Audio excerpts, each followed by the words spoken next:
On his 68th birthday, Walter Harris woke to find a package waiting on his porch.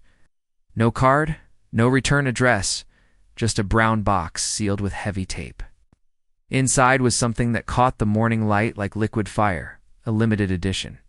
Bottle of whiskey, the kind collectors lock away in cabinets. But what struck Walter most wasn't the bottle, it was the note. 2 words scrawled in blue ink, "Happy birthday, no dad," no signature. Just handwriting he knew as well as his own. It had been 3 long years since Walter last spoke to his son, David Harris. Their relationship hadn't ended with a dramatic fight.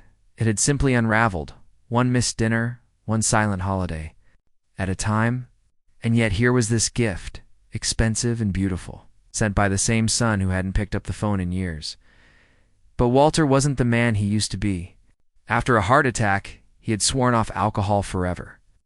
The irony cut deep. His son had given him something he could never touch. Instead, Walter thought of George Miller, his neighbor, and David's father-in-law. George was the kind of man who never hesitated to lend a hand. Walter decided the bottle belonged with him. What Walter didn't know was that this simple decision, to pass along a birthday gift, would unravel a chilling mystery. With the help of his old Army buddy Sam Carter, a county detective named Marcus Reyes, and eventually David's wife Emily, Walter would uncover secrets darker than he ever imagined. Because sometimes, the most dangerous threats come not from strangers, but from within your own family. Walter Harris held the whiskey bottle in his hands longer than he meant to. The glass felt heavy, the kind of weight that wasn't just physical, but carried something unspoken. He remembered when whiskey had been part of his life, back when Linda, his late wife, would pour them each a glass after Sunday dinner. They'd sit out on the porch, listening to crickets in the Missouri twilight, trading small stories as the day slipped into night. That all ended the morning, his chest locked up like a vice, and he found himself staring at hospital ceiling tiles. The doctors had been clear if Walter wanted to see his 70s. He had to leave whiskey and all its kin behind, and he did. He hadn't touched a drop since. His son, David, had been there in that hospital room. He'd heard the warnings, too. That's what made this gift sting. It wasn't just useless to Walter, it felt thoughtless. He set the bottle on the kitchen table and let the sunlight fall. Across its label, gold lettering on deep green, the kind of branding designed to impress. But it impressed Walter in the wrong way. This wasn't a gift from the heart. This was a statement, a reminder of everything his son no longer cared to understand. And yet, it didn't feel right to shove the bottle into the back of a cabinet and let it gather dust. That wasn't Walter's way. He thought of George Miller, his neighbor 4. Over 20 years, George was the kind of man who never showed up empty-handed. When a storm ripped shingles from Walter's roof, George was there at dawn with a hammer in one hand and a thermos of coffee in the other.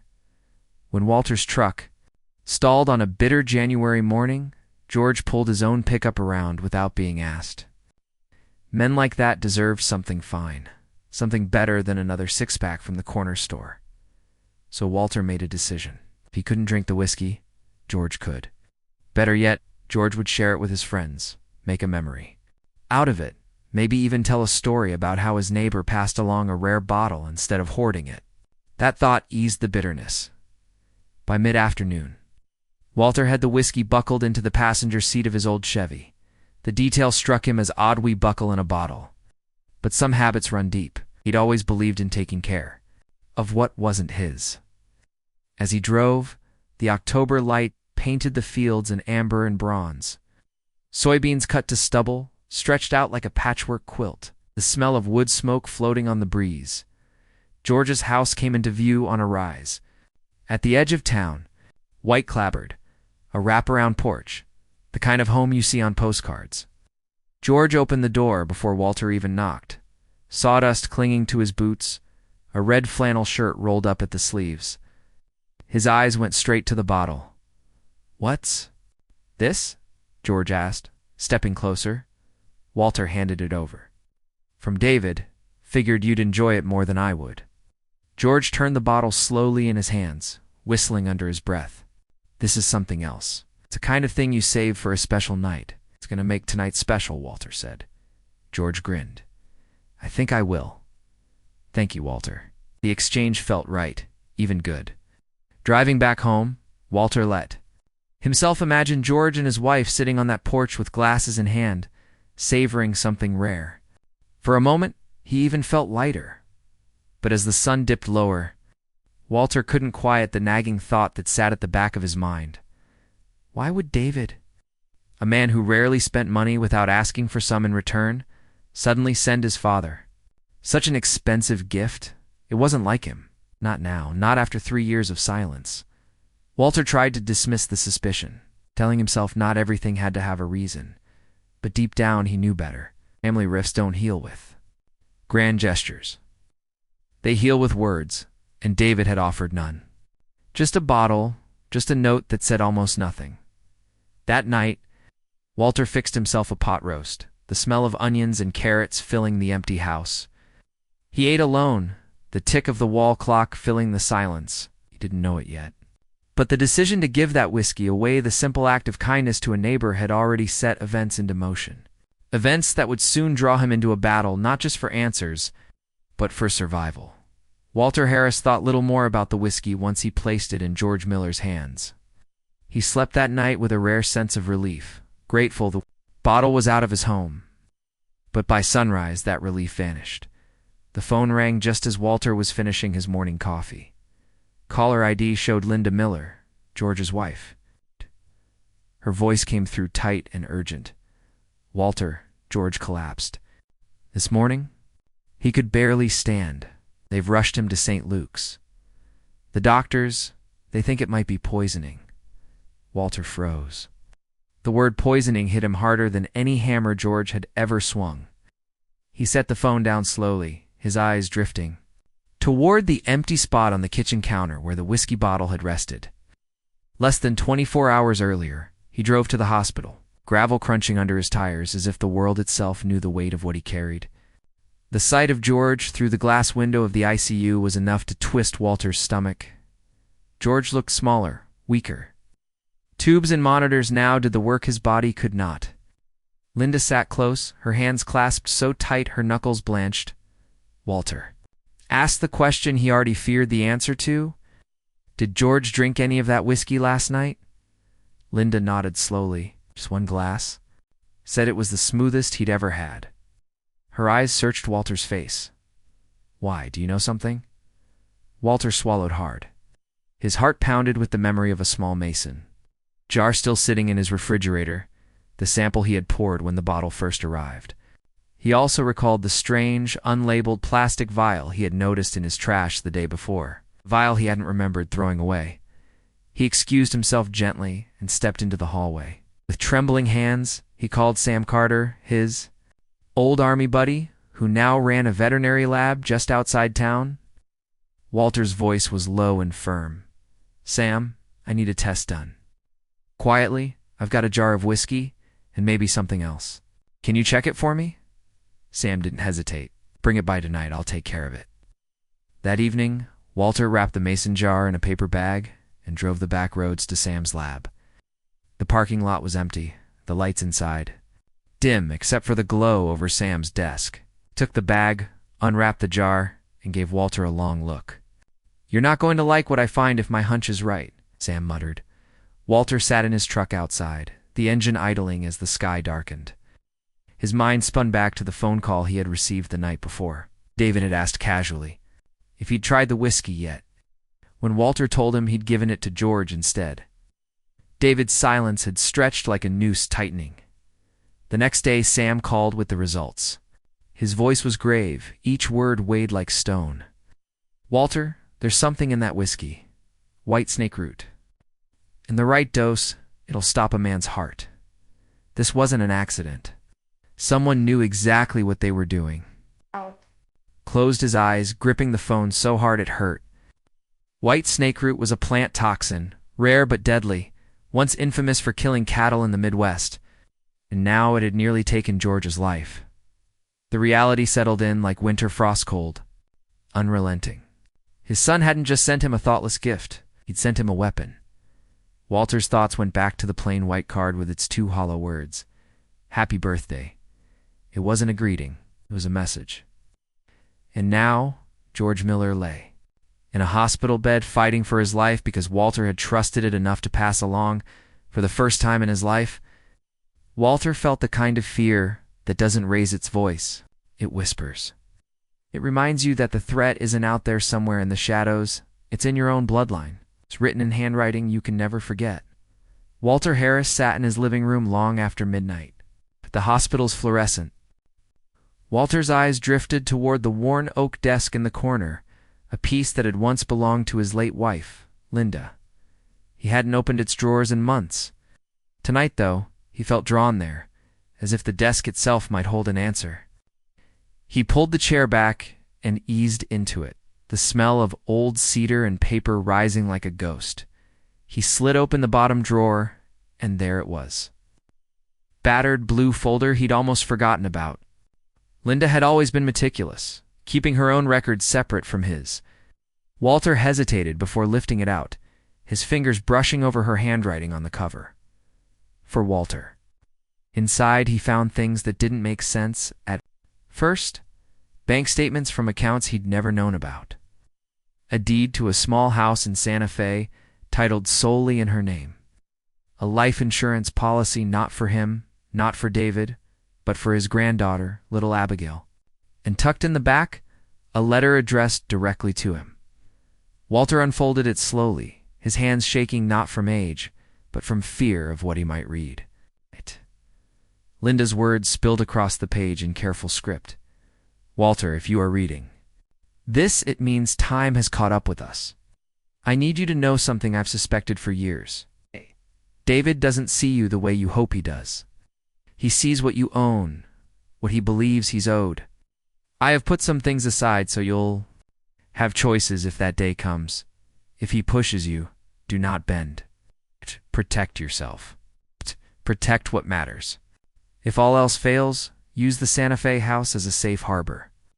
I've already spoken to an attorney who will make sure the deed is secure. Trust him and trust yourself. Walter leaned back, stunned. The woman who had shared his bed for 40 years had prepared for this possibility for their own son turning against them. She had seen what he had been too blind or too hopeful to admit. He set the letter down, his chest tightening with a mix of sorrow and grim clarity. He thought of David's call after the whiskey gift, the abrupt silence when he admitted giving it away. That wasn't disappointment. That was panic. Walter opened another drawer, pulling out an old spiral notebook. On its cover, he wrote 3 columns: what they know, what they don't know, what I want them to think. It was a habit he'd picked up in the Army clarity through lists. Under what they know, he wrote, Dad lives alone. Dad doesn't drink. Dad still trusts people too. Easily. Under what they don't know, he added, the whiskey tested positive for poison. Linda left accounts and a deed. I saved a sample. The police are now involved. And under what I want them to think, he scrawled, I'm still in the dark. I'm weaker than I am. I don't suspect a thing. The act of writing steadied him. Walter realized this wasn't just about one poison bottle. It was about control, who had it, and who didn't. David had expected his father to drink the whiskey and quietly disappear, leaving assets behind to be claimed. But the plan had cracked, and now Walter had the chance to turn that weakness into a shield. He gathered the folder, the jar of whiskey, and the notebook into a canvas bag. Tomorrow he would call the attorney Linda had mentioned. He would speak to Detective Marcus Reyes again. He would take steps his son wouldn't see coming before heading to bed. Walter paused at the window, looking out at the quiet street. Porch lights glowed faintly in the distance. Somewhere out there, his son might be watching, waiting for the moment his plan succeeded. But Walter whispered to the glass as if David could hear, You underestimated me.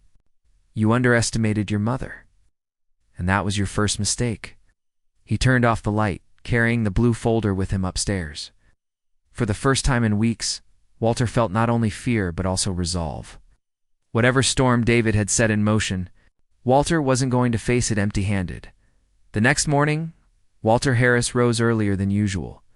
He hadn't slept much. His mind kept circling back to Linda's blue folder, the deed, and the chilling possibility that his son's plan had been in motion longer than he wanted to admit. By 7 o'clock, he had the phone in his hand. He found the number tucked into Linda's letter, written in her familiar looping script. Peter Alvarez, attorney at law. Santa Fe, New Mexico. Walter took a deep breath and dialed. The line clicked, and a calm, professional voice answered, Alvarez. And Shaw. This is Peter Alvarez. Walter cleared his throat. Mr. Alvarez, my name is Walter Harris. I believe my late wife, Linda, had been in touch with you. She mentioned a house deed in Santa Fe, kept in her name. There was a pause, then a shift in tone. Ah, yes, Mr. Harris. Your wife was very careful. She wanted to make sure you had options, should family pressures become complicated. I can assure you the property is secured solely in your name now. Title, tax records, everything. No one else can touch it. Walter exhaled slowly, relief threading through his chest. And what about here in Missouri? Can anything be done to keep my son from trying to get his hands on this house? I've already drafted protections, Alvarez replied. Cesandesis notices, legal reinforcement on your estate. If anyone makes a move, you'll be notified immediately. Your wife anticipated more than you realize. Walter hung up a few minutes later, both grateful and unsettled. Linda had been gone nearly 5 years, yet somehow she was still protecting him. She had seen David clearly, while Walter had held on to hope. That afternoon, Walter made a second. Call this one to Ana Ruiz, the caretaker Linda had arranged years ago for the Santa Fe property. Her voice was warm, steady, touched by the desert drawl of New Mexico. Mr. Harris, she said, your wife told me you might reach out one day. The house has been kept in good order. Dusty maybe, but safe. If you decide to come, you'll find it ready. Walter closed his eyes, picturing a sunlit adobe house against red rock cliffs. It was a strange comfort, knowing a safe place existed far beyond the reach of his son's ambition. Thank you, Anna. I may need that sooner than I thought. After the calls, Walter sat at his dining room table with his notebook open. He added to the columns he had started, what they know. Dad lives alone. Dad doesn't drink. Dad trusts too easily what they don't know. Linda secured property in Santa Fe. Attorney Alvarez is on my side. Anna keeps the house ready. The police have evidence. What I want them to think, I am unaware. I am vulnerable. I'm still under their shadow. The clarity steadied him. He was no longer reacting to David's moves. He was preparing his own. That evening, Walter drove into town and opened a P.O. box at the post office. He wanted a place David couldn't trace, a place where sensitive documents could arrive without passing through the family mailbox. He also bought a one-way refundable ticket to Albuquerque, just a piece of paper. It's tucked into his wallet, but it gave him a strange kind of power. If things turned worse, he had an escape hatch. Back home, he began sorting his belongings. He created 3 piles on the living room floor. Go, stay, travel. Out. Old photo albums, his late wife's jewelry, important documents, these went in to go. Furniture, tools, clothes he rarely used, stay. And in the travel pile, a single suitcase, a folder of papers, and the small canvas bag that held the poisoned whiskey sample and Linda's letter. For the first time since the whiskey had arrived, Walter felt something like control. His son had underestimated him. David thought of him as old, fragile, and easy to corner. But Walter had lived through darker storms than this. He wasn't going down quietly. He stood at the window again that night, looking out at the street. The autumn air was sharp, the leaves skittering like whispers along the pavement. Somewhere, beyond the glow of the street lamps, he could almost feel David's presence waiting, watching. Walter whispered into the quiet. You think I'm still the man you left behind 3 years ago? But you're about to learn your mother prepared me for this, and I'm not as alone as you think. The days that followed felt like a long chess game, each move deliberate, each piece carefully placed. Walter Harris had spent most of his life as a husband, a father, a neighbor who kept his lawn trimmed and his words steady. But now, in the shadow of betrayal, he found himself sliding back into habits he thought he'd left behind, habits from his army days, when survival meant thinking 3 steps ahead. Every morning began at the post office. Walter's new P.O. box sat on the far end of a row, inconspicuous. Just another brass door with a number etched in fading black. Yet to him, it was a fortress. Letters from Attorney Alvarez arrived there. Updates about the Santa Fe property. Copies of cease and desist warnings ready to fire if David pressed too hard. Standing in that quiet lobby, sorting through crisp envelopes, gave Walter something priceless. The knowledge that his son couldn't intercept what mattered most. Back home, the 3 columns in his notebook grew thicker with ink. What they know, what they don't, what I want them to think. Walter updated it daily, refining it the way a soldier cleans a rifle. Under what they don't, he added new entries. Plane ticket purchased, belongings sorted. Confirmed ready. Under what I want them to think. Dad is still in the dark. I'll let you know if plans change. After hanging up, he pulled out the envelope with his one-way ticket to Albuquerque, kept it tucked inside the back cover of his notebook, a constant reminder that escape was only a decision away. It wasn't about running, it was about control. David had tried to corner him with poison and silence, but Walter had built an exit, one his son could never predict. His preparations didn't stop there. One evening, Walter walked through the house, room by room, boxing up everything that didn't belong to him. David had left old baseball trophies in the attic. Lorraine's daughter had forgotten boxes of school papers and trinkets. Walter gathered them all, labeling each with careful handwriting. He arranged for a courier service to deliver the boxes directly to their homes. Each package carried a note inside, returning what belongs to you, keeping what belongs to me. It was a small act, but it gave him strength. It was a line drawn in ink and cardboard. This house, this life, was his, not theirs, to dictate. Late at night, Walter often sat in the dark living room with only the desk lamp glowing, rereading Linda's letter. Her words had been both warning and blessing. She had trusted him to protect what mattered, even against their own blood. And though the thought of David, his son, his flesh-turning predator, cut deeper than any wound, Walter knew Linda had given him the tools to endure. He began carrying a small recorder in his pocket, the kind a man could buy at any electronics store. If David called, if he came by, every word would be captured. Walter no longer sought conversation, he sought evidence. Each voicemail, each slip of David's tongue became another brick in the wall Walter was building around himself. His dining table sat 3 neat piles. Go, stay, travel. The travel pile was small, but powerful, a suitcase with essentials. The poisoned whiskey samples sealed in a plastic bag, Linda's blue folder, his notebook, and the ticket to New Mexico. Sometimes Walter would glance at that suitcase and feel an odd calm. With the walls closed in, he had everything he needed to walk out the door and never look back. For now, though, he chose to stay. To prepare, to wait for the next move. It's because the truth was becoming clearer with every passing day. His son had set this game in motion.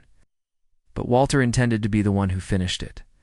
The knock came on a gray Saturday morning. It wasn't tentative, not the light tap of a neighbor or the courtesy rap of a deliveryman. It was sharp, deliberate, the kind of knock that announced, "We're here for business." Walter Harris opened the door to find both his children. Standing there, David in a pressed shirt and jacket that looked more like costume than clothing, and Laura, her expression rehearsed, eyes already scanning past him into the house, as if she had a right to judge what remained. Behind them stood a third man, briefcase in hand, a lawyer by the look of him. "Dad," David said smoothly, forcing a smile. "We thought it was time to talk about the future." Walter stepped aside, motioning them in, though every bone in his body told him this wasn't a visit of care, but of conquest. They settled around the dining table, the same table where years ago Linda used to serve Sunday pot roast. Walter stayed standing. The lawyer cleared his throat and opened a folder. "Mr. Harris, your children are concerned about your well-being. This home is large, the upkeep considerable. They believe it would be in your best interest to downsize, perhaps transition into a community where your needs can be better supported. Selling this property would also provide financial relief, security, and options." Walter let the words hang in the air. He studied their faces, the eagerness in David's eyes, the brittle calm in Laura's smile, relief and security. For whom? He finally pulled out a chair and sat, folding his hands in front of him. Interesting. You speak as if I've been struggling. Do I look like I'm struggling? Laura jumped in. Dad, this isn't about appearances. We just want what's best for you. This house, it's too much. And you don't need all this. Space. You'd be happier somewhere smaller, somewhere managed. Managed, Walter repeated, his voice flat. Like an asset on a ledger. David's jaw tightened. Don't twist this. We're trying to help you. Walter leaned forward, his voice calm, but sharp as broken glass. Help me. Let's get something straight. I am not a resource to be managed. I am not a burden to be shifted. This home your mother and I built a life here for 40 years. It is not yours to discuss, and it will not be sold. The lawyer attempted to interject, but Walter cut him off with a look that had once silenced young soldiers. You sit here, Walter continued, eyes locking on David, acting like you're offering kindness, but I see through it. Already lined up buyers, haven't you? You came ready with a lawyer, with papers, with plans. Don't bother denying it. I can smell the ink before it hits the page. David's face flushed. Laura reached for Walter's hand, but he pulled it back. Dad, you're misunderstanding. No, Walter said firmly. Yeah. For once I understand perfectly. You see a house, I see a home. See property, I see history. If you think I'll roll over because you hired someone to draft up, fancy words, you don't know me half as well as you should. The silence that followed was heavy. Even the lawyer shifted uncomfortably, closing his folder. Walter stood, his voice steady, controlled. This conversation is over. From now on, if you have something to say to me, it will be through proper channels. And let me be clear, your mother may be gone, but she left me more prepared than you realize. If you push me, you'll regret it. That's not a threat, that's a promise. He walked to the door and opened it wide. Now the three of you can see yourselves out. David lingered, his fists clenched, anger simmering in his eyes. Laura looked torn, caught between guilt and greed. Finally, they left, the lawyer trailing behind. When the door shut, Walter leaned against it, his breath steady, but his heart pounding. For the first time, he had spoken the truth aloud. He was not their pawn. He was not their prize, and in that moment, he knew he had crossed a line he could never return from. The following week brought with it a thick envelope, stamped with the seal of Alvarez and Shaw, attorneys at law. Walter collected it from his P.O. box, slipping it into the inside pocket of his jacket before leaving the post office. Back at his kitchen table, he opened it carefully, as if handling something fragile. Inside were certified copies of the deed to the Santa Fe property. His name alone was printed in bold, unshakable letters. Page after page confirmed what Peter Alvarez had promised. His ownership was absolute. Not David's, not Laura's, not anyone else's. The house was his safe harbor. Walter set the papers down and allowed himself a long breath. For the first time in months, he felt the weight shift off his shoulders, if only slightly. Linda had done this for him, foresaw the storm that now raged, and built him an ark long before the flood arrived. That night, he pulled his old suitcase from the closet and set it on the bed. Slowly, methodically, he began sorting his life. The piles on the living room floor grew larger, sharper in their divisions. Go. The family photo albums, Linda's jewelry box, his army medals, and the blue folder. Stay furniture too heavy too. Move, boxes of winter clothes he rarely wore. Tools he could replace if needed. Travel, a single small suitcase with 2 changes of clothes. Toiletries, the notebook, his legal documents, and that one-way ticket to Albuquerque tucked in the side pocket as he worked. Walter realized this wasn't just about preparing to leave. It was about reclaiming control. He wasn't waiting for David and Laura to decide his future. He was deciding it for himself.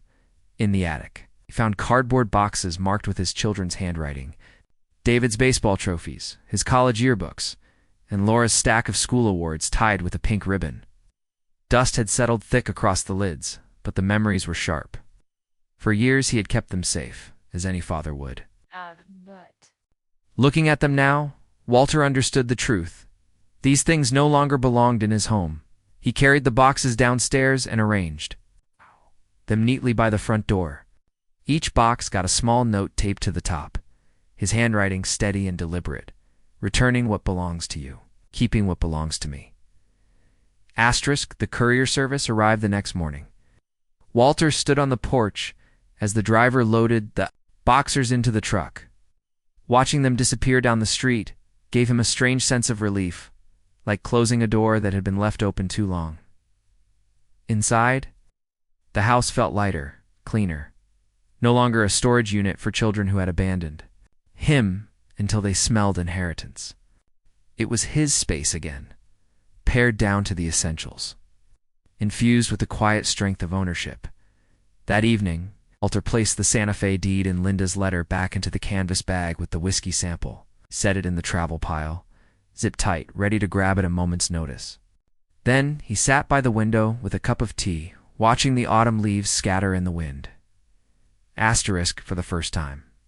He almost welcomed the thought of David returning, pounding on his door with demands and accusations.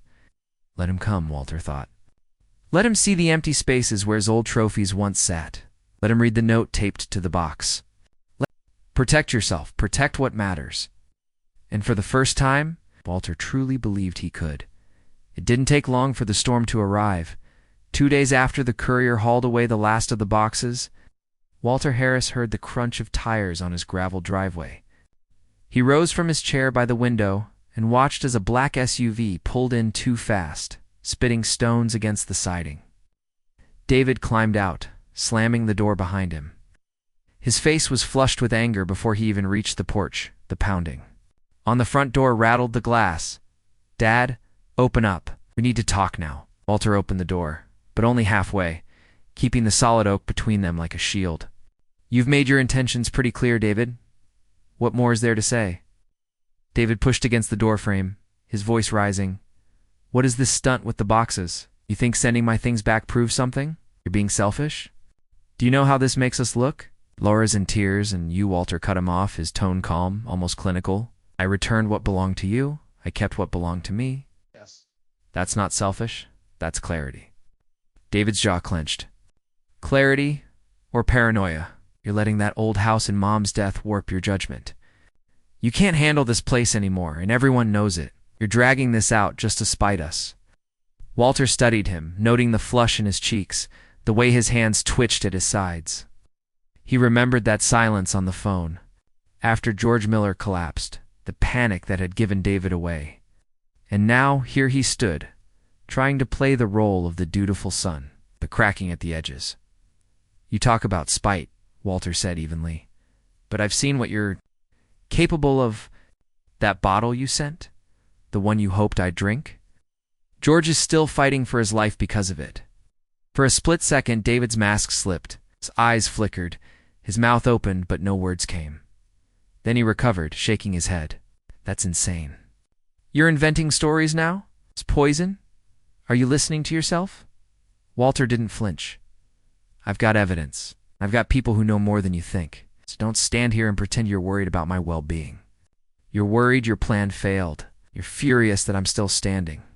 David stepped back, his expression hardening into something colder, more dangerous. You think you can just lock me out? You think you can keep everything? For yourself, while your own children suffer? Don't forget, Dad, you owe us. Walter straightened, his voice like iron. I don't owe you a thing. I gave you life. I gave you a home. And I gave you chances you squandered. Whatever you're suffering from now, it isn't my doing. It's your choices. The silence between them was sharp as broken glass. David's breathing came heavy, fists tightening as if he might strike something. But Walter didn't move, didn't blink. He simply waited. Finally, David spat out, "You'll regret this," and turned on his heel. The SUV roared to life, tires spitting gravel as it tore down the drive. Walter closed the door gently and locked it. He stood for a moment, leaning against the wood, listening to the echo of the engine fade. His heart beat steady, not frantic. The fear that had once lived in his chest had been replaced by resolve. He walked back to the living room, past the piles he had so carefully prepared. On the table sat his notebook, open to the 3 columns. Under what they know, he picked up his pen and added, "Dad won't bend," and under what they don't know, he wrote, "I've already begun the next step." Walter set the pen down and closed the notebook. Whatever David planned next, Walter was ready. He had drawn his line. And this time, he wasn't moving it for anyone, not even his own son. A week after David's furious visit, Walter Harris stood at his kitchen counter, sealing the last of the envelopes that contained his legal documents. Each one represented a shield. Property deeds, cease and desist orders, medical directives. With these in place, there was little his children or their lawyers could do to trap him. The Santa Fe house was confirmed. Attorney Alvarez had ensured everything was ironclad. Ana Ruiz had sent him photographs of the home, its adobe walls. Glowing under the desert sun, the wooden beams casting cool shadows across the courtyard. It looked peaceful, looked like freedom. Walter didn't pack his suitcase that day. He didn't need to, not yet. Instead, he walked through his Missouri home, room by room, and realized that for the first time in months, he wasn't afraid. Every corner had once whispered of vulnerability, of waiting for the next knock on the door. But now, those same walls hummed with strength. He had faced his son's greed, seen his daughter's complicity, and chosen himself.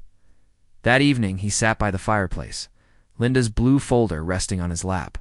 He traced the letters of her handwriting, the words that had saved him. Protect yourself. Protect what matters. She had given him the gift of foresight, and he had finally honored it. The phone rang once that night. Walter didn't answer. He didn't need to hear David's voice dripping with excuses or threats. Instead, he let it ring into silence, a small but powerful act of control. In the days that followed, Walter began building new routines, cooked simple meals, sorted old photographs, and even met with Detective Marcus Reyes again just to ensure the investigation into the poisoned whiskey was moving forward. Reyes assured him it was. Walter had no illusions that justice would be swift, but he no longer felt alone in the fight. Most importantly, he redefined what family meant. One afternoon, he invited his granddaughter Abigail over. Together, they baked cookies in the kitchen, laughter spilling across the counters where anger had once lingered. She didn't care about deeds or houses. She cared about her grandfather, the man who had always made time for her. That, Walter realized, was what mattered. One quiet Sunday morning, Walter wrote a final line in his notebook under the 3rd column. What I want them to think. He crossed it out and replaced it with a single word. Nothing. He didn't need to control appearances anymore. Didn't need to hide behind strategies or facades. The truth was enough. It was enough. Walter leaned back in his chair and whispered to the empty room, as if Linda could hear him still. I made it, sweetheart. You were right, and I'll be just fine. Walter's story is a powerful reminder that sometimes the hardest battles we face come not from strangers, but from those closest to us. It takes courage to stand your ground, to set boundaries, and to claim the life that is rightfully yours. Age doesn't mean weakness. Protecting yourself is not selfish. It is an act of dignity and love for the life you've built. If you've ever had to stand firm against pressure, or if this story reminded you of your own struggles, share your thoughts in the comments below. I'd love to hear your voice if you want more stories of resilience, justice, and the strength of the human spirit. Don't forget to like this video, subscribe to the channel, and ring the bell so you never miss what comes next, because every life holds a story worth telling, and yours just might be the one that inspires someone else.